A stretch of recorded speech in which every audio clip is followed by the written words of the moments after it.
The Italian Wine Podcast is the community-driven platform for Italian wine geeks around the world. Support the show by donating at ItalianWinepodcast.com. Donate €5 or more and we'll send you a copy of our latest book, My Italian Grape Geek Journal, absolutely free. To get your free copy of My Italian Grape Geek Journal, click Support Us at ItalianWinepodcast.com or wherever you get your pods. Grazie mille.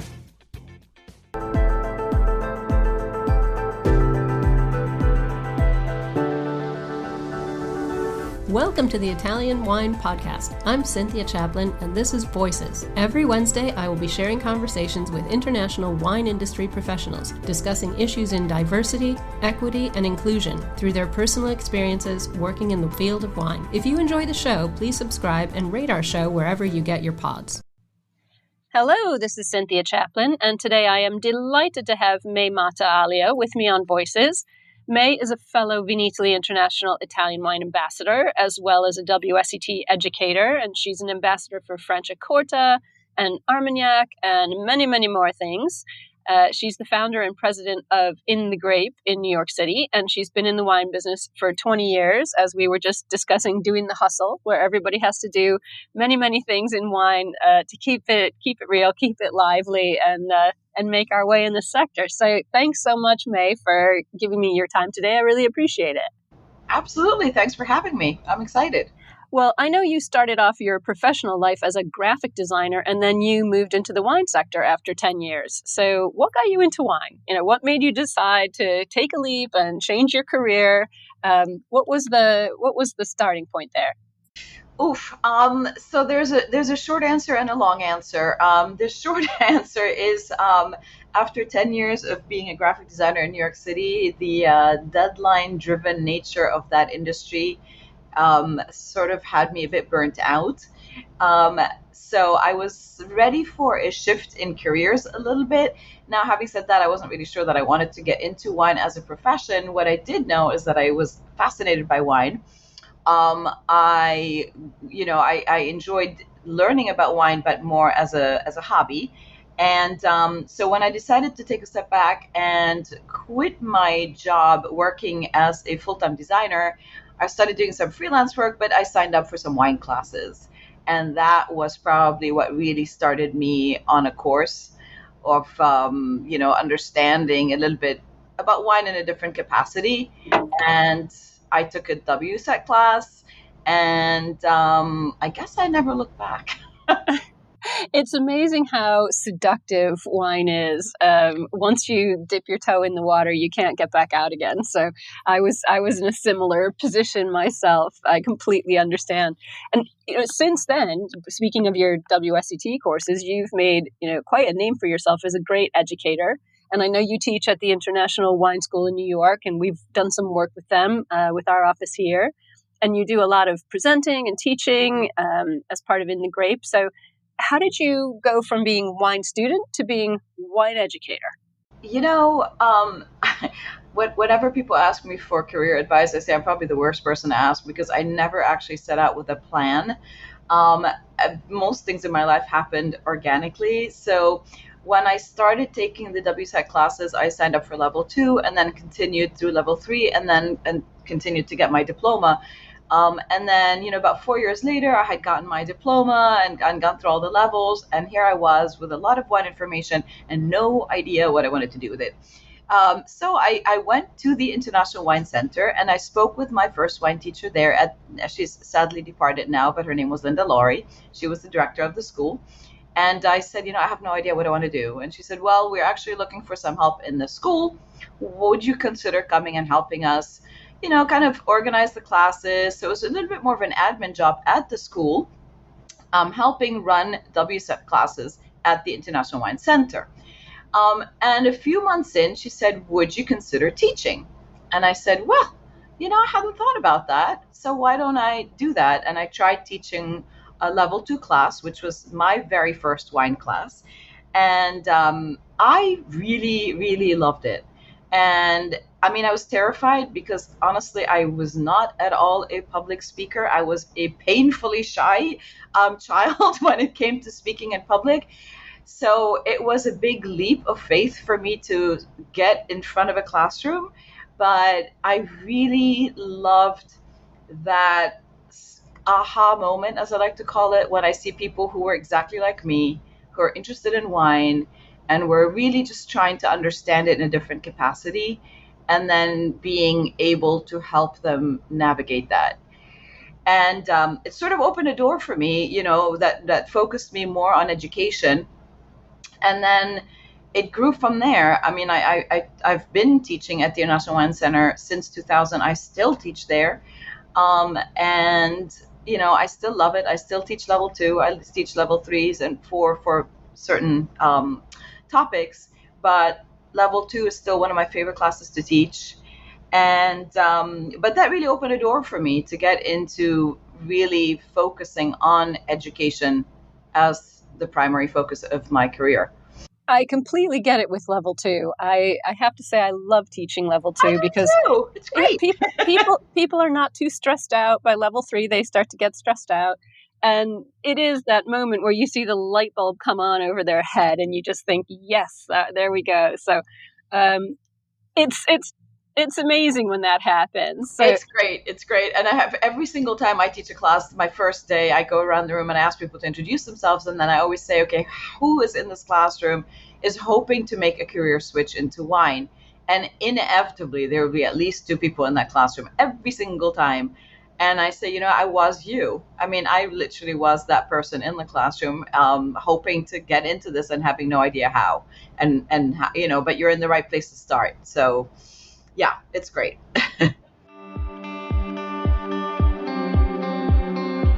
Are you enjoying this podcast?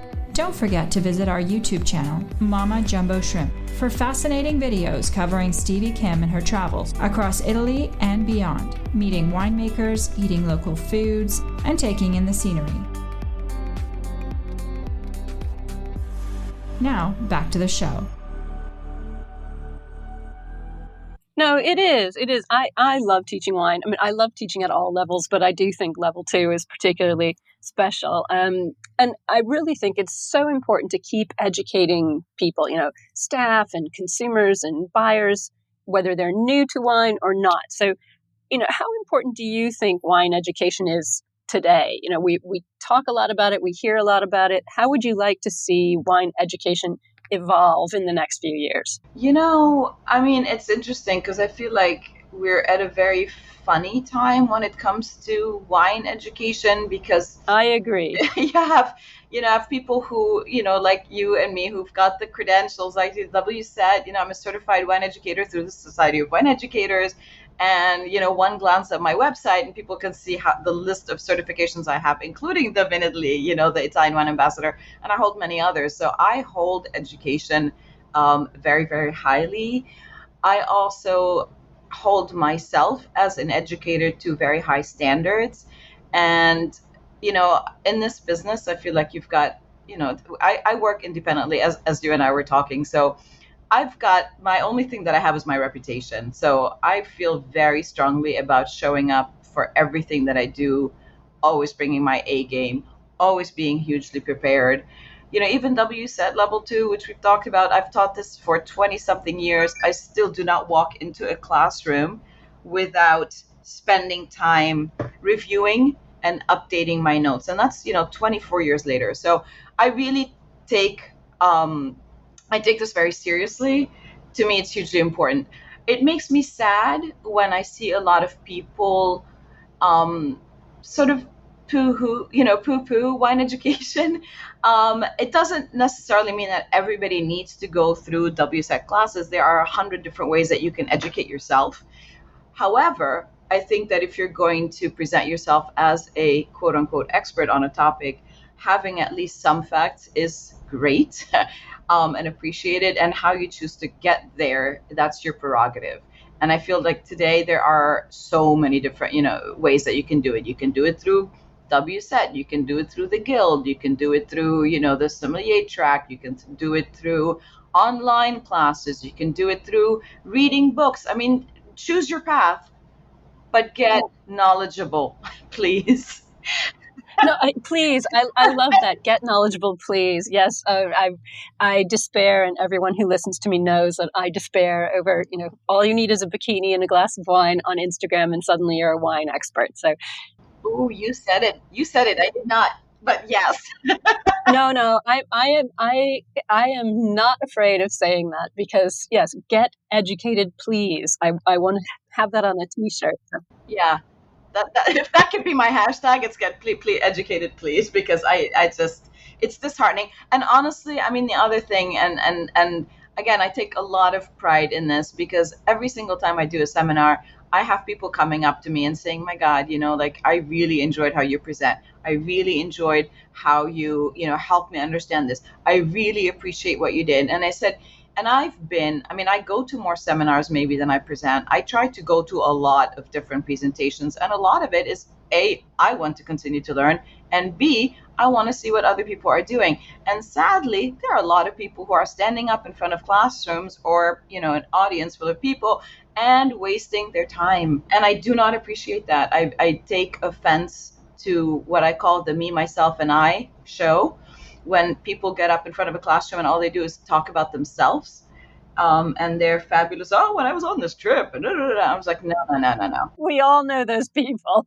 Oh, we know those people. Yes, and it's like, have you even bothered to do any work at all before you showed up here? And there's a lot of mediocre wine education out there. That's true, for better or for worse. That is true. So this is an important conversation to have because often we talk about the language of wine education and how it keeps people out sometimes and is a bit pretentious sometimes or too formal. But I think this is a very interesting point about wine educating. What makes an educator the real deal? And I think, having your own certifications and carrying on with your own knowledge development is super important to that. So I really like the fact that we went down this road. It wasn't where we were going, but I think that was really important to say. So I want to ask you also about Les Dames d'Escoffier in New York. I know you're a member, and it's such an interesting group. It's a collective of forward-thinking and successful female leaders in the world of food and beverage. And sort of the mission is supporting women and championing critical industry issues. So I was just wondering, what are you doing in Les Dames d'Escoffier, and how long have you been with them, and what are you up to there? Oh my gosh, I love Les Dames d'Escoffier, I have to say. So again, I will say that the same person who really was my mentor, so I miss her dearly, Linda, who was the person who introduced me to the idea of teaching at the International Wine Center, is also the person who sponsored me for joining Les Dames d'Escoffier. And it's an organization that is really kind of changing with the times, which I think is very interesting. The membership has been changing quite a bit as well, but the focus of it is on women in the culinary, wine, hospitality, beverage industries. But today it's really sort of grown to also include, distillers, farmers, a lot of focus on people working sustainably. So it's an amazing group of a highly accomplished women in a variety of different capacities in this industry. So it's not, it's, when I joined it, and I think your question was, when did I join? I honestly don't remember exactly, but I think I've been a member for, I'm going to say over 10 years, maybe, 9 or 10 years. And when I joined, even, it was quite focused on a lot of culinary people, a lot of cookbook writers, actually. And now it's really changed. We have a lot more wine people in the industry, winemakers, a lot of sommeliers, more focused on cocktail, people working in the cocktail space. So the membership has changed. And my role within the organization, when I first joined, I was on the scholarship committee. And the big focus of what Les Dames does is to offer scholarships to women in the industry, and we have affiliations with different schools. So every year we award, a lot of money actually to women in one of the various enlisted in one of the schools that we have affiliations with, and that runs the gamut from I probably won't remember them all, but Montclair, CUNY, CIA, NYU, Cornell, and so it's really kind of a wide gamut of schools, and so we invite students to apply. And then there's a committee that goes through the scholarship applications, and then scholarships are awarded to. It depends on the year. So anywhere from maybe 18 to 24 young women are awarded a scholarship to the schools that they're enlisted in, and it's an amazing opportunity. And it's really the focus of everything that we do in the organization. Whether when we're doing events, we're doing programming, the money that we're making is always going into our scholarship fund. And then we have some organizations that partner with us. Some of the scholarships are named scholarships, so somebody who may want to give a scholarship in their name. Some of them are corporate scholarships, and a lot of them is money that's actually just that we raise during our programming, and then that money goes towards helping women in their education. And for example, this year, one of the students who was at the International Wine Center was one of my teaching assistants in the class, applied, and she earned a scholarship towards her level 3, which will be covered by that scholarship. So it's an amazing opportunity, and I'm very, very proud of that. I chaired the scholarship committee for years. I was on that committee for a long time, but I chaired that committee for I think 3 or 4 years. And now I'm on another committee, which is the new member committee, which is equally exciting because this is when there's a season to apply to join the organization. And myself, along with the committee and the 2 chairs of that committee, review all the applications of women who would like to join. And we go through the list, and then we interview them. And man, are there some impressive women out there. I mean, it's mind-blowing, some of the women that are joining this organization.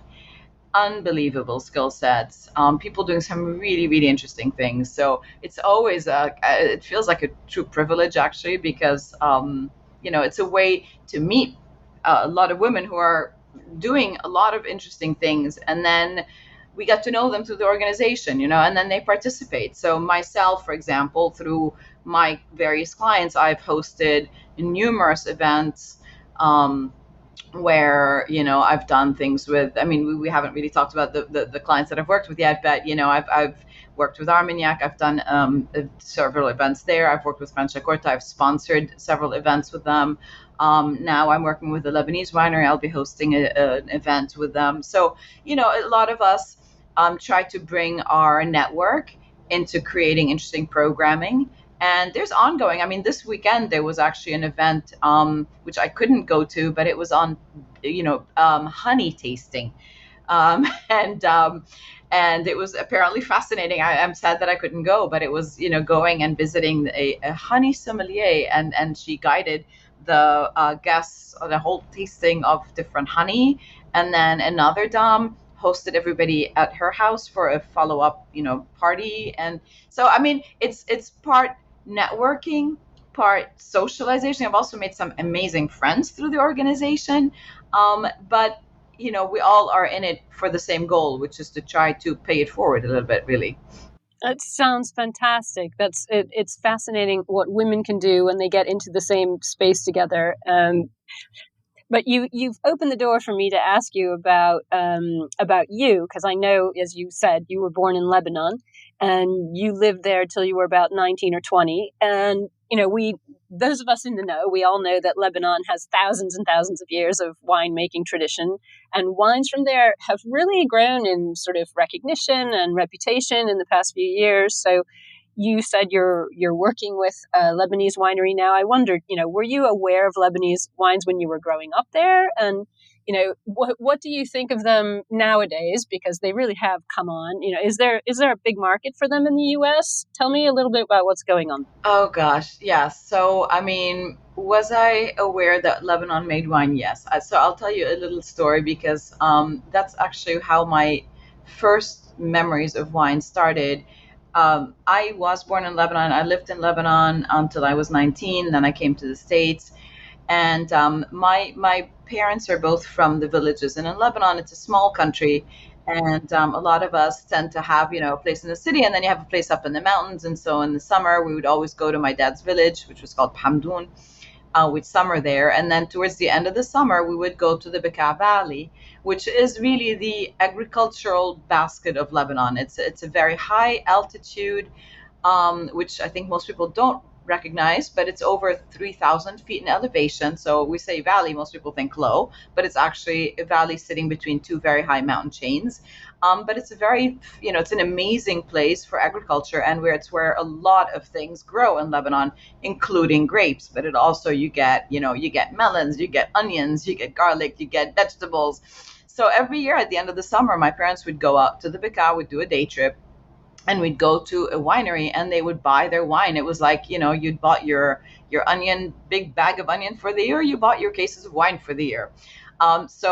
And I remember as a child, I mean, we're talking, I was maybe, 8, 9, walking into these wineries and just feeling like I was in a magical place. I mean, I truly remember the smell of being in a winery.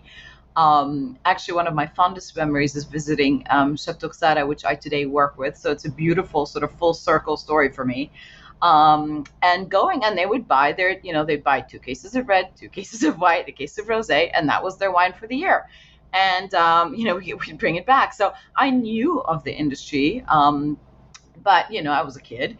But, being here and being in New York and obviously working in wine for the last 20 years now, I've seen some of the growth of Lebanese wine, but I will say that the majority of it has been very local. So if you had a Lebanese restaurant, they had Lebanese wine. It didn't really branch out. There was only one winery that was ever able to sort of get out of the silo, which is Chateau Mouzar. Any person who knows anything about Lebanese wine, you say Lebanese wine, they go, oh, Chateau Mouzar, which I am a huge fan. I have, crazy respect for them. However, today we have about 60 different wineries in Lebanon, and a lot of them are making really wonderful wines. And so it's a very different story today. There are many more wineries aside from Chateau Mouzar that are working, and you've got everything from like the micro boutique winery to Xara, which is and has been. I mean, Chateau Xara is really an iconic winery for Lebanon because it's the oldest winery and the largest winery. So it started in 1857, and today they represent, about 3 million out of the 10 million bottle production of the country.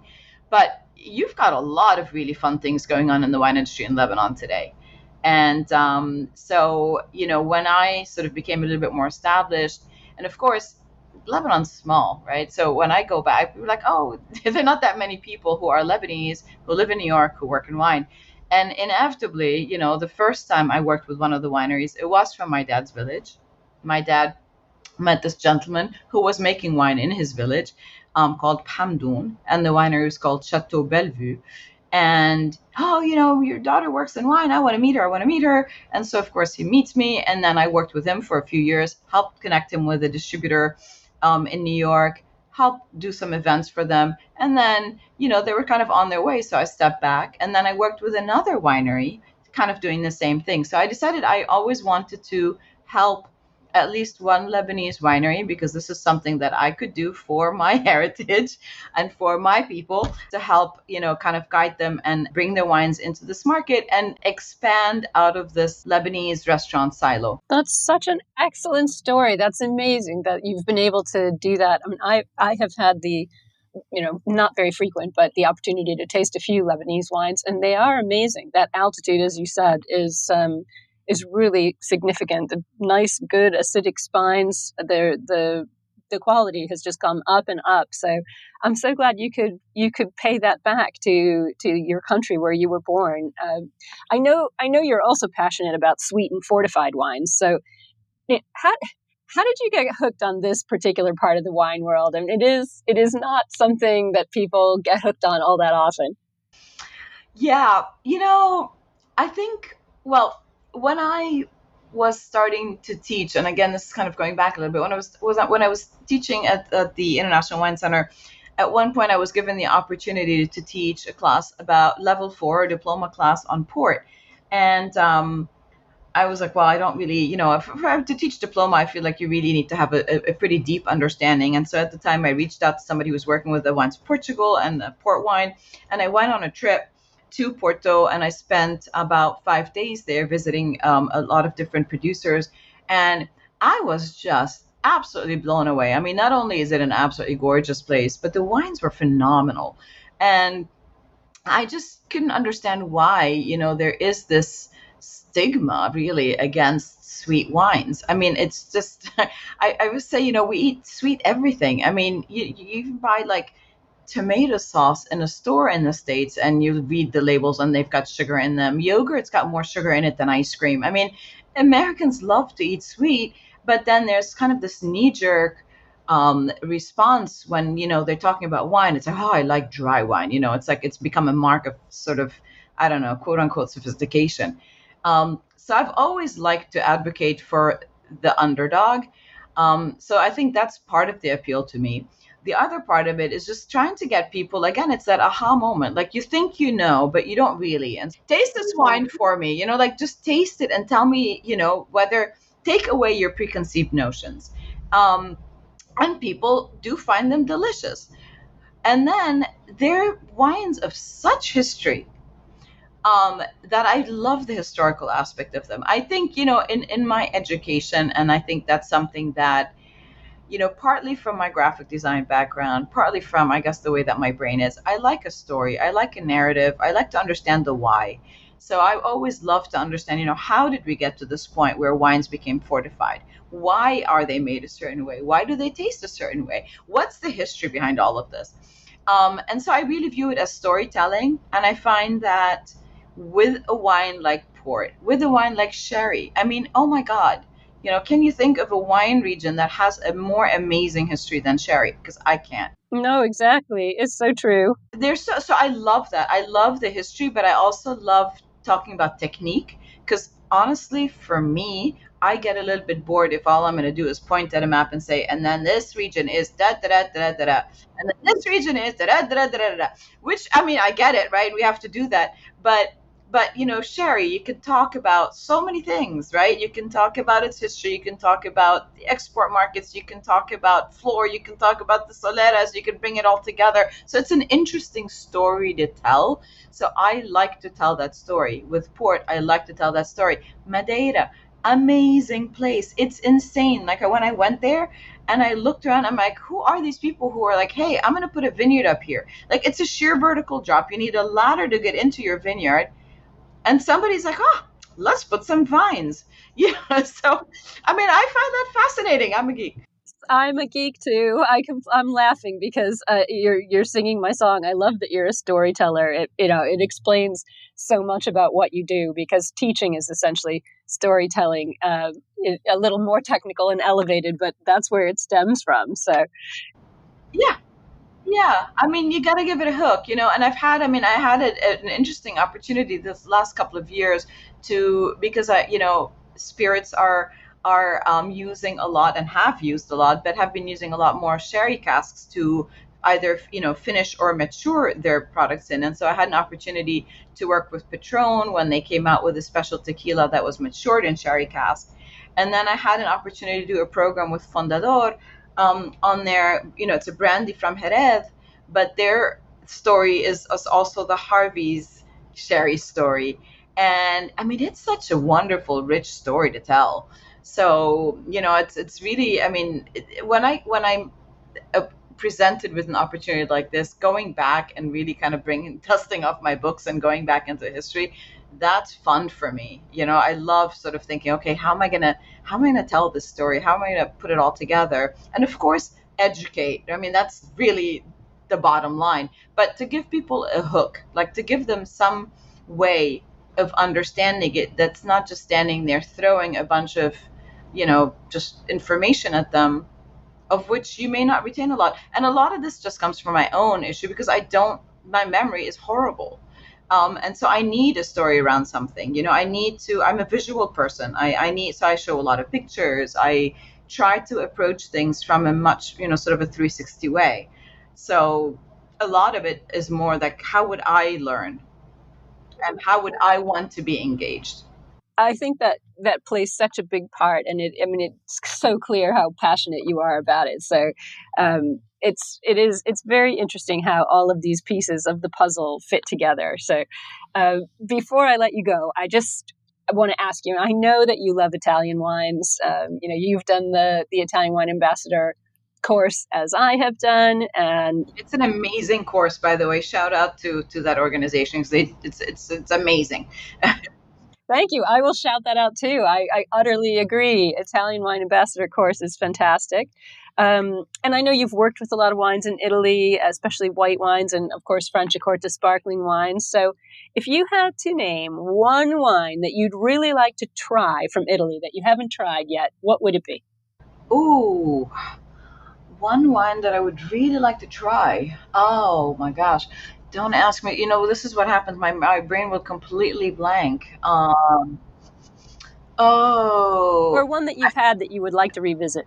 I can't even just say one because there's so many. I did go. I'm not going to give you a name because my memory will not produce that at the moment.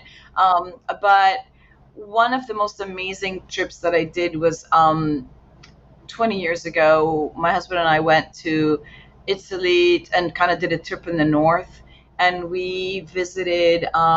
We spent a few days in Piedmont, and then we went to Venice, we went to the Veneto, we went to Emilia-Romagna, Bologna, we went back to Bergamo, and sort of and it was amazing. And I tasted some beautiful old Barolo with some amazing meals there. So if I could, just wiggle my nose and get transported back in time, I would love to be back and maybe tasting some really old Barolo. That sounds fantastic. Next time you come to Italy, you call me up and I'll hook you up. Amazing. I'm not sure when that's going to be, hopefully soon, but yeah, I'd love to take you up on that offer. But, I have to say, Italy, my God, it's a treasure trove of wine. So hard to, I feel like Italian wine is just getting better and better and more amazing stuff coming out of there. So I'm hard pressed. They definitely are. I think you need to come in November to our Wine to Wine business conference and check out everything that's new. It's been on my radar for a few years, and I have yet to make that conference. So maybe this year I will make it happen. Well, it has grown as well. And so it is one of those fun things, not as much tasting, much more focused on information and lots of great people to network with. I know you would fit right in with the crowd, May. So I hope you'll consider that and come visit us in Verona in November. Well, I am adding, what are the dates actually? Do you already have dates? I do have the dates. Give me half of a second and I will tell you when they are. They were just released recently, so I happen to have them pretty much to hand. Scroll. November 4th and 5th. 4 and 5. Okay. Well, I am putting them in my calendar as soon as we hang up. I just wrote it down, so I'm trying that day block. Well, I hope to make it. Well, let me know and stay in touch. Thank you so much for coming on today. I really appreciate it. My pleasure. Thanks for reaching out, and I'm glad we made this happen. Thank you for listening, and remember to tune in next Wednesday when I'll be chatting with another fascinating guest. Italian Wine Podcast is among the leading wine podcasts in the world, and the only one with a daily show. Tune in every day and discover all our different shows. You can find us at ItalianWinePodcast.com, SoundCloud, Spotify, Himalaya, or wherever you get your pods.